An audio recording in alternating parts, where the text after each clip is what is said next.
Welcome to Are You Quizzing Me? I am Vineet Nair with my co-host Aditya Kashyap. This is a quizzing trivia podcast show. Join us as we dive deep into history, science, pop culture, and so much more. Let's get quizzing. Welcome one, welcome all to episode number 72 of Are You Quizzing Me? Your favorite quizzing and trivia podcast show.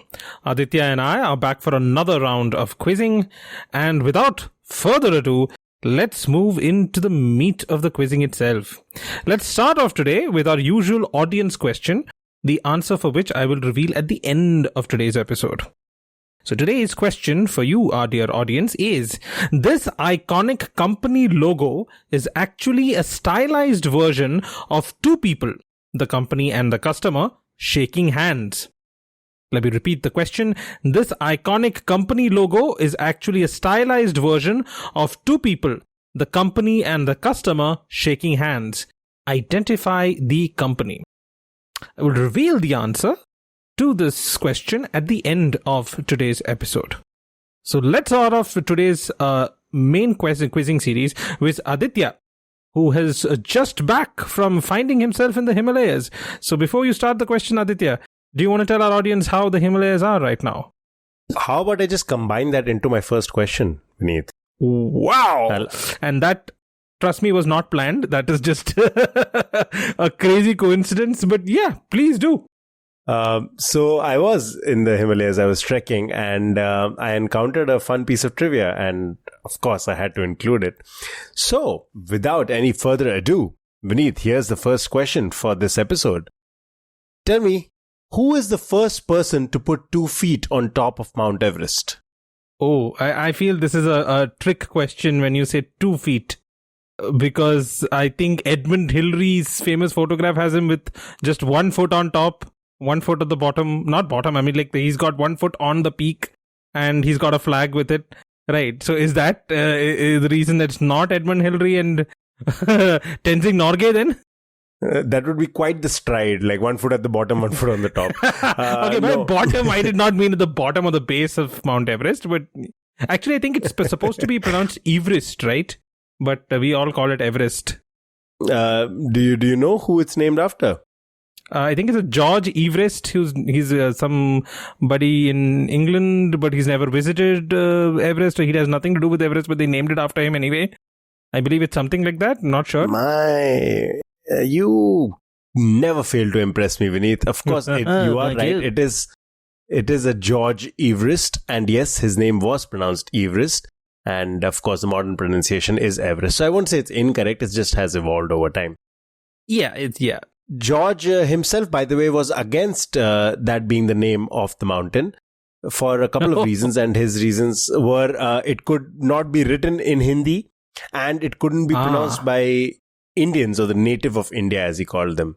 So he was not very for naming the mountain Everest or Everest after himself. It was not named by him, by the way, obviously, because he didn't want to name it. Andrew Walk, the Surveyor General of India, the British Surveyor General of India, named it after his predecessor, who was George Everest. So his successor named it, Andrew Walk. Okay. But coming back to the question itself, who was the first person to put 2 feet on top of Mount Everest?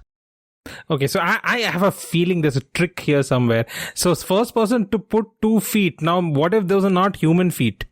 Are you saying they added 2 feet to the top of Mount Everest? So then anybody who put something there would have put 2 feet on the top of Mount Everest, right? Or are you talking about anatomical feet? So let me give you a hint, which is not very relevant to what you just said. You are in the vicinity, you're not too off. But the hint is the name or the person in question. It has already been mentioned in our conversation so far. Okay, so as my salamander brain has now just done, I've forgotten the name of the Surveyor General who was the successor of Everest. Are we talking about him? Because during the Great Trigonometric Survey, he erased the height of Mount Everest by 2 feet or something? Have you hacked my computer? Do you have access to my trivia by some chance? How could you have possibly cracked that so well? How could you have possibly cracked that so easily? I've been listening to a lot of Lateral, where the questions, you have to really analyze the questions, because they do this kind of, your kind of thing, where they put a trick in it. But yeah, that's how I guessed you might be doing something like that. I wish I could take credit for this. This isn't my wordplay. But okay, let me tell you what the whole thing is, which you have pretty much cracked yourself.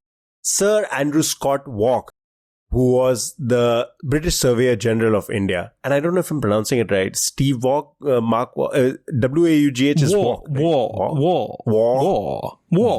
Okay. Okay. I've been trying to do a epiglottis thing over there. But Andrew Waugh was the person who just gonna power through this now. Stop laughing at it, please. Let me get through this. Was in charge of trying to measure the different mountains in Himalayas and trying to figure out the highest ones over there. And when they came across Everest as it was called back then, he was in charge of measuring it. They came up with the measurement, and there were multiple measurements done. They came up with the measurement of exactly 29,000 feet. Okay. Now, they did not want to reveal that to the public because they thought nobody would believe them if they came up with such a round number. So they reported the height of Everest as 29,002 feet. Which is why he is sometimes playfully credited with being, quote, the first person to put 2 feet on top of Mount Everest. Fun fact, do you know how tall Mount Everest is? So this is obviously a very early measurement, and if I'm not wrong, this is in the 1850s that this measurement was decided. However, there was, because I've gone through this trivia, I do know what we're talking about. It is exactly 8,848 meters.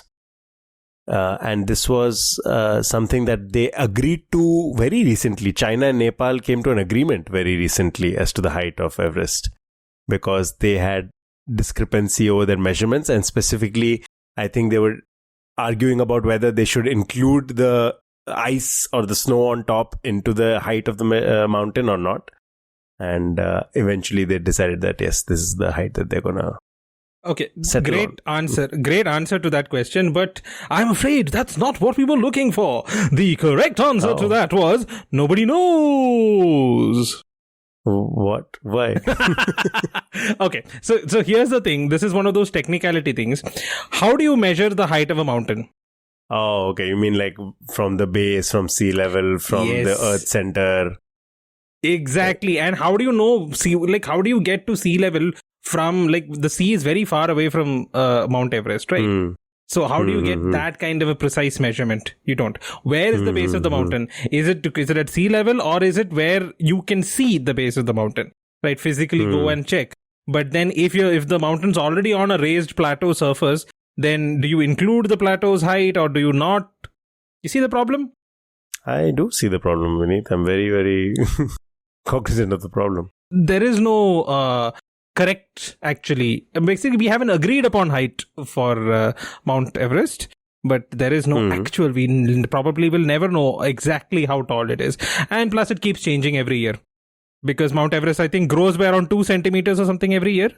It does. And then, of course, the height also changes between winter and summer by around 2 meters, if I'm not wrong.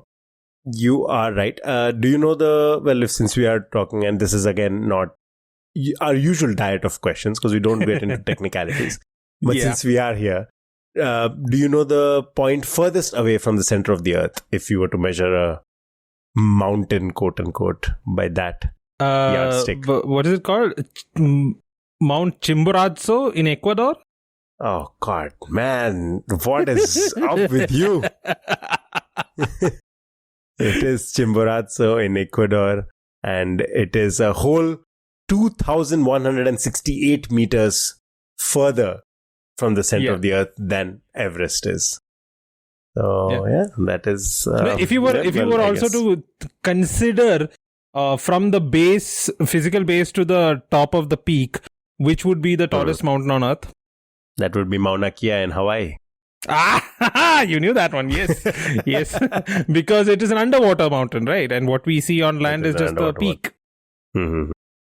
It rises over 10,000 meters, 10 kilometers from its base. It's insane. It's insane. That was a very fun question and a very fun interlude.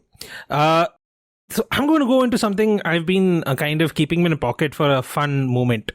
This is something that was, how do I put this, quite interesting, and it's a fascination for me. May not be a fascination for a lot of other people, but let's go with it and see if you like it anyway. Have you heard of terms of venery? As in Venery?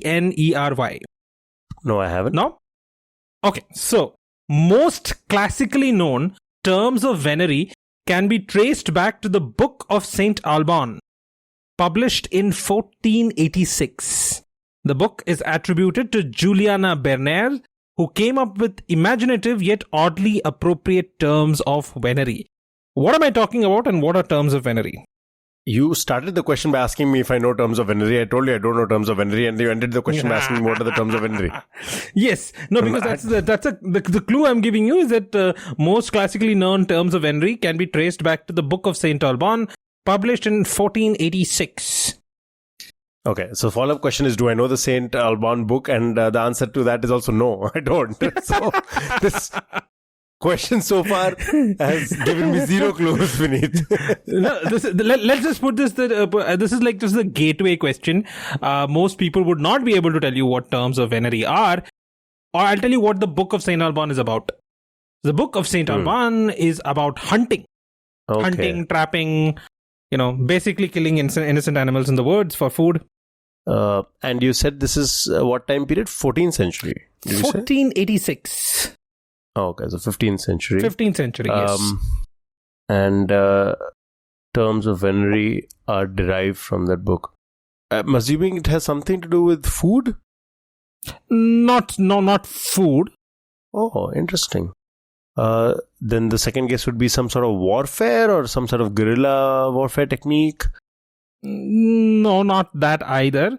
I can tell you that venery is a medieval term for hunting. So it has to do with hunting then? No. Like technically terms of venery in the name would translate to terms of hunting, but it's not terms of hunting. It's just derived from that. Because the use of these terms of venery were more common in the Middle Ages during hunting. Like when somebody's going hunting. Okay. I'm thinking maybe it has to do with some sort of marksmanship. No. Terms or terminology. Okay, let's forget that. So then what? Okay, if you're going hunting, what's your purpose? Bragging rights. Okay, let's take the Middle Ages. Okay, food. Okay, so you would be hunting what for food? Animals for food. Okay, so then terms of venery, animals, put it together. Do you have anything springs to mind? Which is why I went with culinary, and I was thinking maybe it has something to do with cuts of meat and stuff like that. But again, that is... Let's go one step before that. Before it reaches the table. Like you're in the forest. Okay. With a bow and arrow. Let me go into that mode. Let me go into that space. All right, I'm in the forest. And it's dense foliage are all around me, and I'm tracking an animal through the grass. Okay, you said tracking an animal. What if it is not an animal? What if you're overestimating my hunting capabilities, Vineet? Let me handle one animal first. Okay, no, I'll play along. So multiple animals. Okay. Does it have to do with the groups of animals? Is it what we call a certain group of animals? That term for it, I guess, the collective noun for it. Is that what? Yes. So terms of venery is the actual proper terminology for words of collective groupings of animals. Brilliant. I love that so much. I went through all this rigmarole so that I would have an excuse to give you certain terms of venery and see if you can guess which animals they belong to. Those terms belong to. Okay. Are you ready? Okay. Okay. All right. So, so these are all going to be fill in the blanks. Okay? I'll start with an easy one. A murder of dash. Crows. Yes, very good. A murder of crows. So the collective noun for a collective group of crows are called a murder of crows. Like we would say a pride of lions, etc. So you get the idea, right? Okay, so let's go into the most serious one. Kaleidoscope. A kaleidoscope of blank. A kaleidoscope of the platypus. No. I mean, like many of these terms, they kind of evoke something about the animal. Okay, kaleidoscope of peacocks. Like you've got the right idea, but a kaleidoscope, like a kaleidoscope, you want so many colors, right? Chameleons. No, I'll just tell you, it's a kaleidoscope of butterflies. That's a beautiful phrase. Wow. I know, right? Okay, an unkindness of hippos. No, actually, those are called a bloat of hippos, by the way. But an unkindness of. What are unkind animals? Let me go I'll with give you a clue. This particular animal, their favorite word might be nevermore. Huh? Wait, I feel like this is a music. No, this is a literature reference. It's a literature reference. Nevermore, the poem Nevermore. Quoth the raven, nevermore. Edgar Allan Poe. Oh. I was thinking nevermore there's a band, but okay, never mind. Okay, so it's called ravens. So ravens, yes, an unkindness of ravens. A flamboyance of? Flamingos. Very good. A convocation of? Owls. No, I don't think it's owl. No. Convocation of something. Very regal. Like think America. Skunk. No. Eagle. An eagle. Yes. Convocation of eagles. Yes. A parliament of? Ooh, I know a parliament. Parliament of owls. That's owls, right? Yes. A parliament of owls. Rooks, the birds, the kind, they look like crows but with white beaks. Rooks are also called parliament of rooks. So that's also there. Okay. Now I'm going to give you 3 terms which would apply to one basic type of animal. Okay. A cry of, or a cowardice of, or a comedy of. Cry, cowardice, comedy. Yes. Cowardice. My clue to you would be for the first 2. Okay, cry and cowardice. I'm not going to tell you which clue is for which word, but one of them is think Julius Caesar. Okay. And the second one I would tell you to think Cartoon Network. I think Courage the Cowardly Dog. For a dog? Yes. So these are all different terms for different types of dogs. So when you're having hounds, you call them a cry of hounds. Okay. In Julius Caesar, after the death of Caesar, I think it's Mark Antony who says, cry havoc and let slip the dogs of war. So hence the term dogs of war, hence the term cry. Comedy is for boxers. The dog, boxer dogs. They're called comedy of boxers. Right. Yeah. So there are so many of these. Some of the others which I really like are destruction of wild cats, an obstinacy of buffalo, a protection of armadillos, a consortium of octopi, a tuxedo of penguins. I shit you not, a tuxedo of penguins. I've heard that one, yeah. Yeah, and an embarrassment of giant pandas. So I'm assuming a lot of these have come about much later than the 15th century. Then. Yeah. So they started off with a lot of these from the 15th century, and then people have just kept adding on to them. And there are so many which can apply to multiple different animals. These, the ones I've mentioned, are usually associated with only these. Okay. There are others, like say, for example, we've spoken about ravens, right? An unkindness of ravens. You can also call them a conspiracy of ravens. But at the same time, that's also applicable to lemurs. So it'd be a conspiracy of lemurs or a conspiracy of ravens. And you had guessed a peacock, right? So for peafowl, there's a term called the ostentation. An ostentation of peafowl. Wow. Love that. Ostentation. Yeah. So many syllables. Yeah, I love and there's it. a huge Very list online. I would encourage our audience. It's a lot of fun to just go through these names. Some of them are just so much fun. I'd like to just kind of pepper them into my day-to-day life as well. I really love a murder of crows. I mean, like it's just. I mean, like somebody should make a band called a Murder of Crows. I have to tell you at this point, I came across this hilarious meme, I guess, on Instagram, which was about, how about we try to do singular version of plurals in movie titles, right? So like Jaws becomes Jaw. Okay. So, Okay. A Crow on the Orient Express.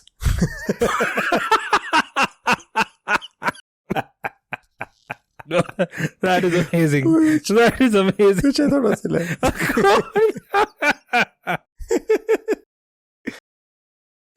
Oh God.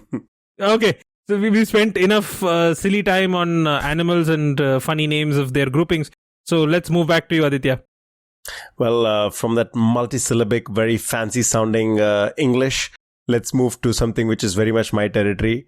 And I have to give credit to Ayush, because Ayush Dash, one of our regular listeners, he sent this question. And somehow he sent it for me to ask you. And it's like I feel so seen, like he truly recognized who I am with this question. Okay, you're scaring me now. No, it's so dumb. It's so fun. I love it. Okay. So, and it also works because it is from the field of tech. And okay. I was at one point from that as well. So let's ask you the question as Ayush has posted. X is a bug that seems to disappear or change when you try to debug it. They are the dread of every experienced software developer, since they know that encountering this type of bug will undoubtedly be hard to study, understand, and resolve. What is this bug called? Schrodinger's bug? You are in the realm. You are very much in the realm. Wait, what? Yeah. Okay, I'll be very honest with you. I didn't have anything else, but because you mentioned that it may be there, may not be there, we don't know whether it's there or not. And wait. Heisenberg was 11th grade chemistry, physics, whatever. So yeah, it's pretty much around the time that you would have. Yeah, so you would have probably studied all of the Schrodinger Heisenberg at the same time. Is it Heisenberg's bug? What is the name? Man, no. I am such an idiot. I just gave the answer away. I was supposed to say Schrodinger and I said Heisenberg. Such a fool. I was so excited for this question. Oh man, Ayush, I'm so sorry. I was going to say Schrodinger. This was entirely... Okay, it doesn't matter. But we'll keep the question. We'll keep the question. We'll definitely keep it. Yeah, we're not going to edit this out. I will ask another question, but let me just give you the answer. It is Heisenberg. And I love it because it is the exact kind of trivia that my heart craves. You know how to debug one of those? I'll tell you how to debug one of those. Okay. Type in the command, print, say my name. And the answer will be Heisenberg. Pop culture tech mix. Except, Vineet, that's not how you debug anything. Nobody has ever typed in a print command to debug something. You said you can't find it, right? You don't know if it's there or not. Now you're forcing it to tell you that it's there. So the moment it reveals itself, nice. That's when you strike. See? 2 steps ahead. I can't. Well, clearly I'm being the idiot today. So revealing answers in my question. But Ayush, regardless of me screwing that up, thank you for that question. Let me ask you another question. And this one, again, thanks to Ayush. And this will probably be something right up your alley. So you're probably going to enjoy this. In the Treaty of Park Avenue, also recognized as the XY Treaty. So there are 2 names in it. Okay. It was agreed that each of the authors would acknowledge the other as the world's greatest writer in their respective specialty, while describing themselves as merely second best. According to the terms, X would claim Y as the greatest science fiction writer ever, and in return, Y would declare X as the greatest science writer. Both of these authors retain the liberty to publicly acknowledge themselves as the second best to the other. Who are X and Y, or what is the name of this treaty, XY? Treaty of Park Avenue, you said. And one of them is a science, right? So they both write science and science fiction, but they agreed that one of them would say science fiction and the other would say, okay. And what's the time frame? Can you give me a time frame? All right, I'll give it to you. Basically, 20th century. So you need somebody who's a popular science writer and a science fiction. So you need two people who are popular science and science fiction writers. First name that comes to mind is either Ray Bradbury and Isaac Asimov, but I don't think they were that flippant. Like Asimov had a sense of humor. I don't know about Ray Bradbury there so much. He's pretty very serious. I don't know. Does Ray Bradbury qualify as a science fiction writer? Yeah, no, he did write science fiction, right? He did write a lot of science fiction. I mean, I have only read Fahrenheit 451, so I'm not sure of the rest of his work. He did write science fiction. I'm fairly sure of that, if my memory serves me right. Okay. But it's okay. Is Isaac Asimov right? Because Asimov is the greatest science fiction writer. Absolutely. Asimov is one of them. Who is the other? So when you say against science writers, Feynman did not write science fiction. Otherwise, he was a very good science writer. Richard Feynman, Nobel Prize winner. So the XY treaty would acknowledge that one of them was a better science fiction writer and the other was the better science writer.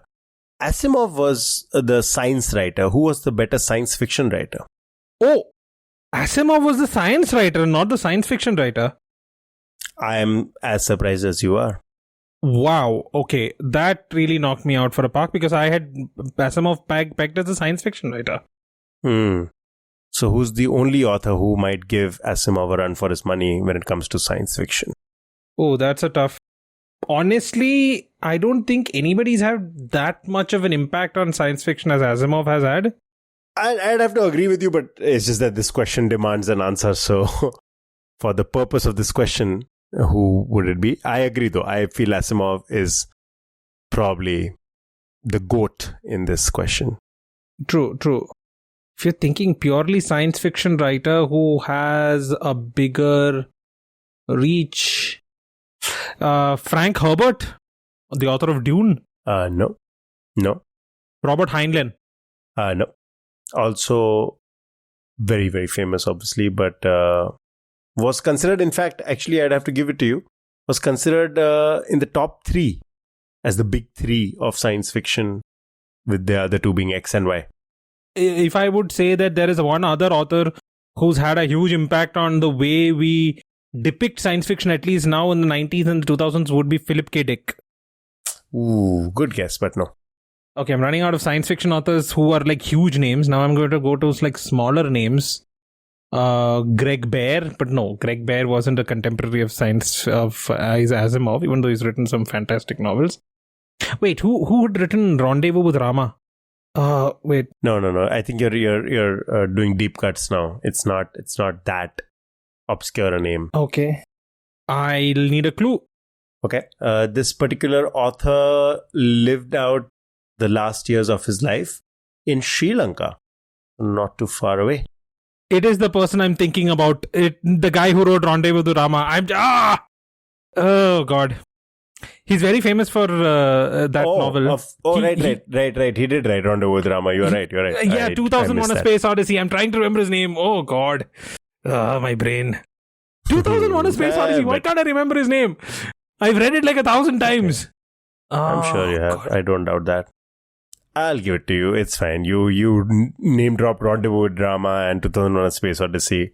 I can be kind enough to tell you the answer is Arthur C. Clarke. Arthur C. Clarke. Yes. Okay, this is just dumb. I feel dumb now. I forgot Arthur C. Clarke.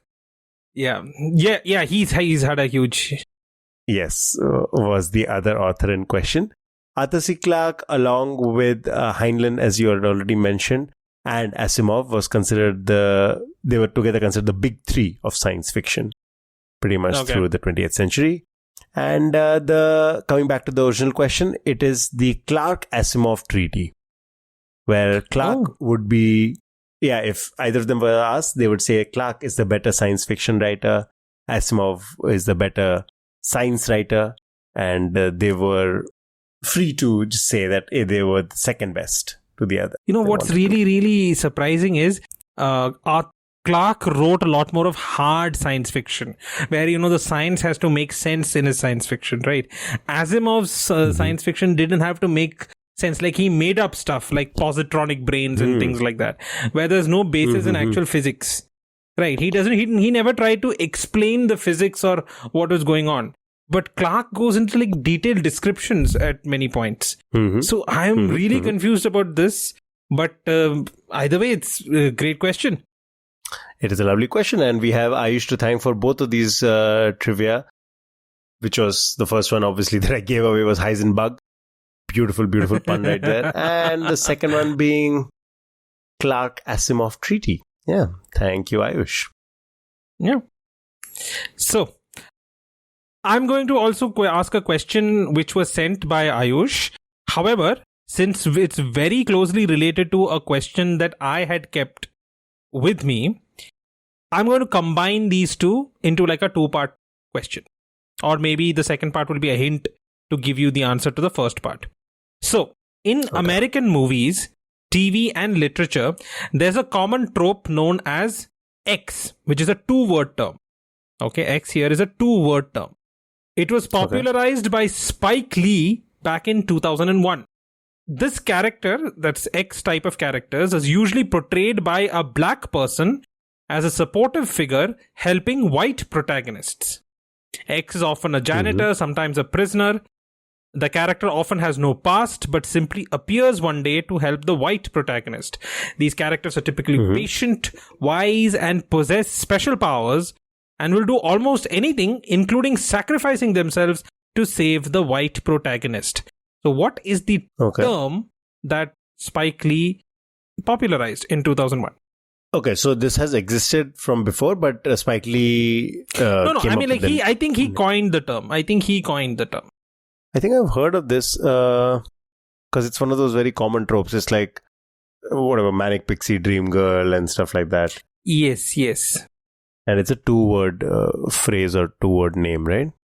Yes. Do you want a clue? Yes, please. I think I need a clue. Okay, so this is the clue that Ayush had given. I'll use my question as the follow-up question to this. So the clues that Ayush gave is a comedy fantasy movie called The American Society of X was released featuring Justice Smith, directed by Kobe Libby, on 15th March 2024, in which a young man gets recruited into a secret society of X people who dedicate their lives to making white people's lives easier. Although initially enamored with his new powers, he begins to question the value of using supernatural means to do the very thing he's felt obligated to do his entire life. So there was a movie. I'd also watched a trailer for this movie. It was called The American Society of X, released in March 2024. I have a feeling it uses the very politically sensitive word of Negro. It uses the word Negro. It does use the word Negro, but I can't think of what the other word is. I would ask you to focus your attention on the clue where I am talking about the movie itself. A young man gets recruited into a secret society of X people who dedicate their lives to making white people's lives easier. Although initially enamored with his new powers, he begins to question the value of using supernatural means. It's, I think, the magical Negro, I think. Yes, it is the magical Negro. Okay, so you've gotten the first part of the question. Thank you, Ayush, for that question. Now, the second question or the second part to this is a question I've kept in my kitty for some time. The Legend of Bagger Vance. The Legend of Bagger Vance is one of the movies cited by Spike Lee when he first talked about the magical Negro. The other movie being The Green Mile. So these were the two movies he put forward when he was talking, or at least introduced the trope of the magical Negro. In The Legend of Bagger Vance, played by Will Smith, a mysterious caddy, helps Ranulph Jonah, played by Matt Damon, come to grips with his personal demons and play golf again. What was Bagger Vance originally based on? Or at least loosely based on? What was? As in, what do you mean by what was? It was a literary work. Like it was based on somebody. Based on so the film was literary based work. on... A literary. Let's say literary. Let's say it's something you can read. I'm not going to say literary work, but yeah. Can you describe Will Smith's role again? So Will Smith is a mysterious caddy who helps Ranulph Jonah, played by Matt Damon, come to grips with his personal demons and play golf again. I would my clue to you would be to focus on the names of the characters. You have Bagger Vance, Bagger Vance, played by Will Smith, and the caddy helps Matt Damon's character who's called Ranulph Jonah, as in Rannulph Junuh. Okay. What was this movie loosely based on? It is based on a text. I'm going to give you that much. Ranulph Jonah. Randolph.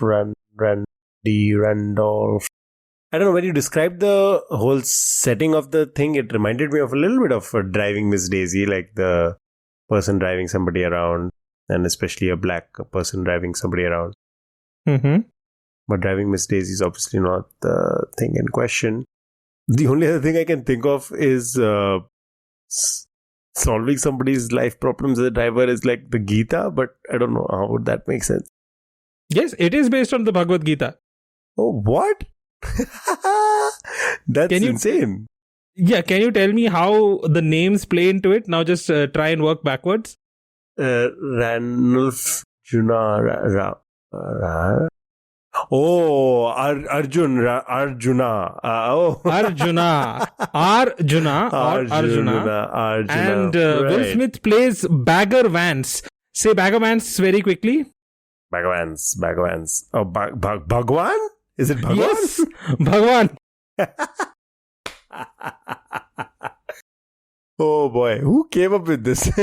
No, it is true. The plot is loosely based on the Hindu sacred text, the Bhagavad Gita, which is part of the Hindu epic Mahabharata, where the warrior hero Arjuna, hence Arjuna, refuses to fight. The god Krishna appears as Bhagavan or Bagger Vance to help him follow his path as a warrior and hero that he was meant to be.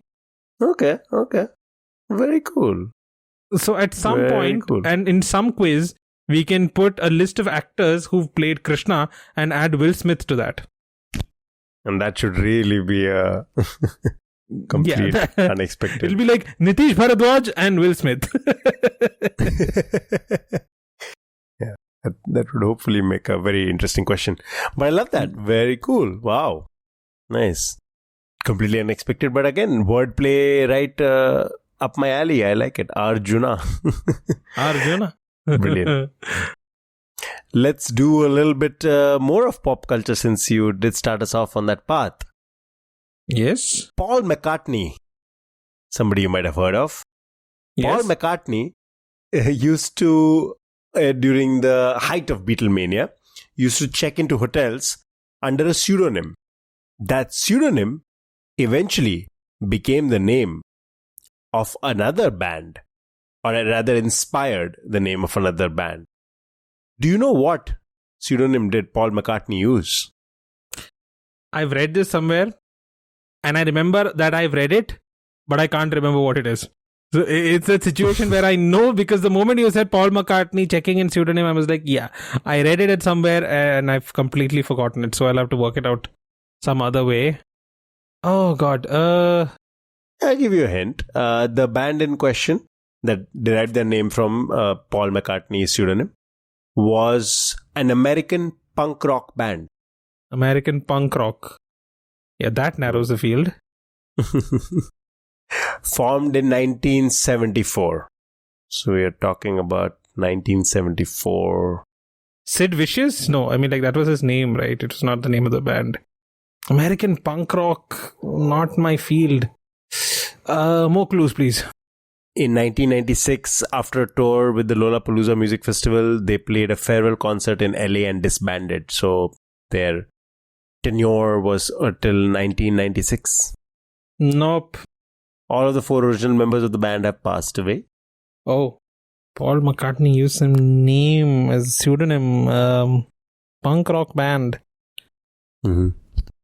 No, man, it's completely eluding me. Like nothing's even coming to mind. It's one of those questions you've completely blanked on. And I don't think further clues are going to help. So you'll just have to put me out of my misery. Do you want maybe some of the iconic hits from this band? Would that help you? Oh God, that'll just make it worse. But still, go ahead. Okay, let's try. Sheena is a punk rocker. Mm-hmm. Bonzo goes to Bitburg. Okay. Blitzkrieg Bop. I Wanna Be Sedated. Judy is a punk. These are the famous songs. Yeah, I want to be sedated. I want to be sedated. That's very true. Okay. Honestly, I'm asking you this question. If you had asked me, I would have no clue also. Because I'm not a punk rock guy at all. Neither am I.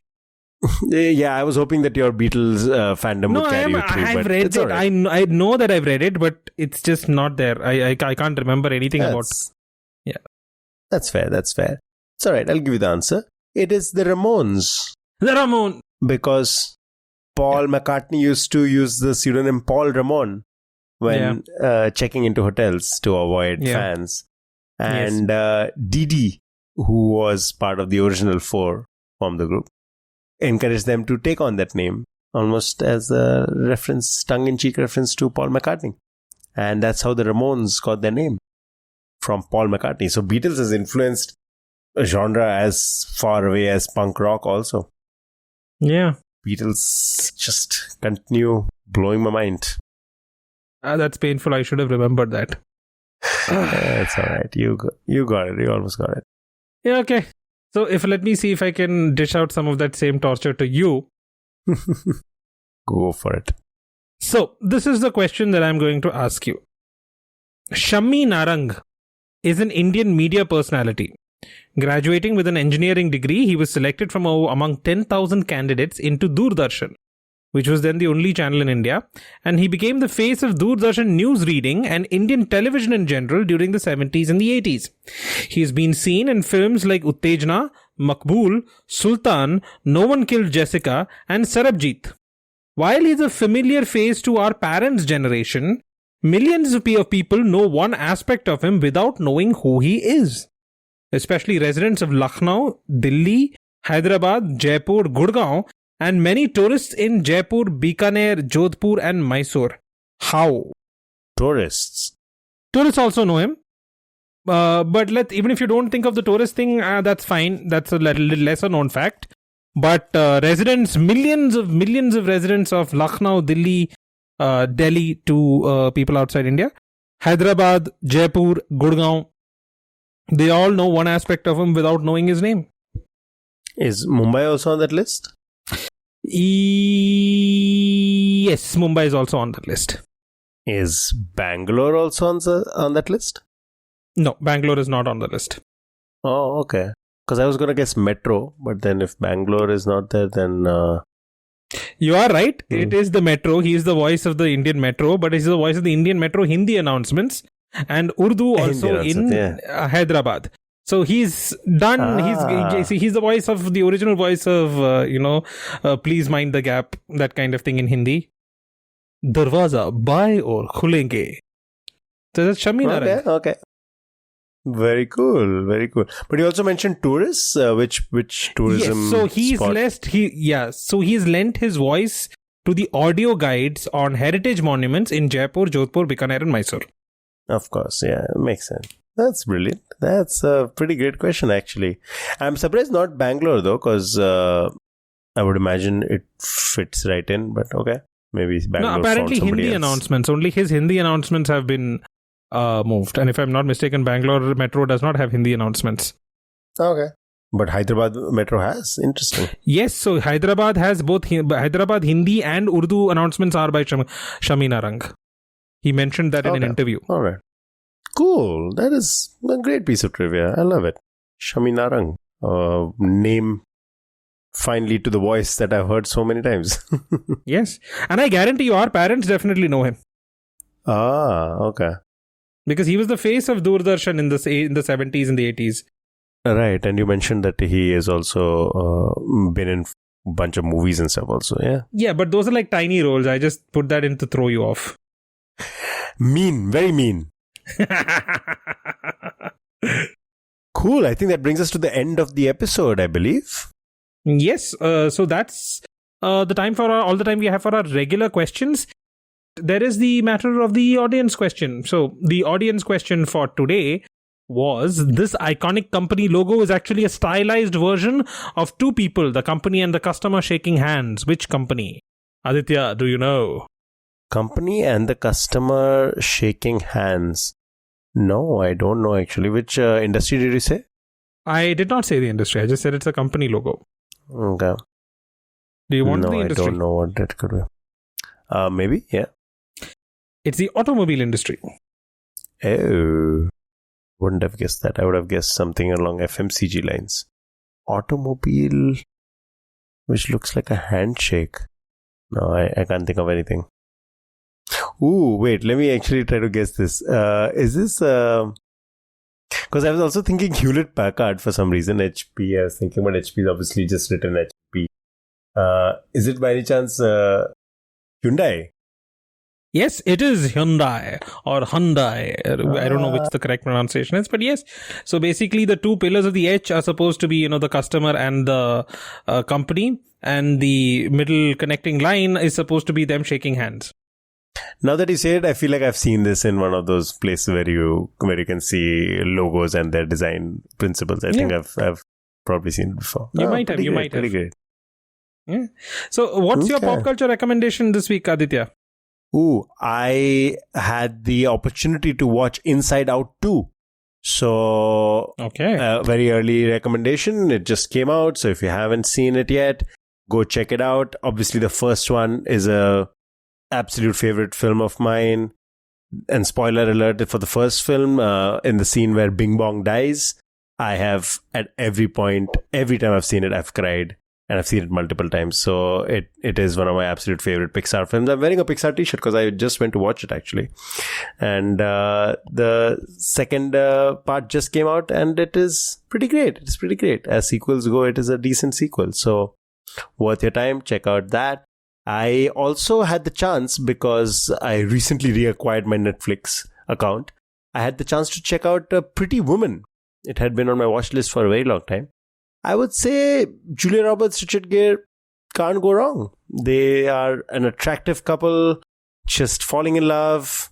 It's a fun little story. It has a great soundtrack. Must watch if you are in the mood for some rom-com. Yes. Yeah. And I believe it's partially inspired by Pygmalion, which inspired My Fair Lady, which inspired this, I'm guessing. At least some portion of it. Yeah. Possible. Fantastic recommendation. My recommendation today is a movie that I surprisingly liked. It's a movie called Hitman. It's a Frank Linklater film. It's released on Netflix, and I went in to watch the movie with zero expectations, but I really enjoyed it. And fun fact, it's based on an actual real person, though the story is not. The character is based on a real person, so it was all the more just very interesting. So I would recommend Hitman on Netflix. Glenn Powell is an attractive man. I think he is, in my opinion, probably the next Brad Pitt, the next Ryan Reynolds, and along those lines of like very attractive white men, leading men in Hollywood. It's very coincidental that you mentioned that. I just saw this video the other day of Shania Twain in live concert. So, you know that a song of hers, That Don't Impress Me Much, right? So, in the original song, there's an interlude portion where everything goes silent and she's like, okay, so you're Brad Pitt. That don't impress me much. And so that goes on, right? So during the live performance, after 20 years of the song getting released, I think 25 years almost that since it's released, she changed the lyrics during the live performance to say, okay, so you're Ryan Reynolds. That doesn't impress me much. Oh, wow. So I have an eye for the male... Really attractive men. Attractive men in Hollywood, yes, of course. Yes. Okay, cool. But I have seen Hitman as well. And definitely a watch that I would recommend. Richard Linklater, filmmaker that I deeply admire. So, same. A good, decent film. Yeah. And it was because I had seen the trailer. For some reason, it didn't impress me, and I had a little time to kill. So then I just turned it on, and I really enjoyed the movie. I really enjoyed it. It had, but it didn't go the way I expected. Let's put it that way. No, I get what you mean. It is a good film. Actually, I'll recommend a third film since we are talking about films, and I was on Netflix for a while. There is this thing. There is this film called Sajni Shinde Ka Viral Video. It's a whodunit, and it's a fun film. It's actually very well acted. It has Nimrat Kaur in it, and she does a phenomenal job as the investigating officer, and an actor who doesn't get enough credit, I believe.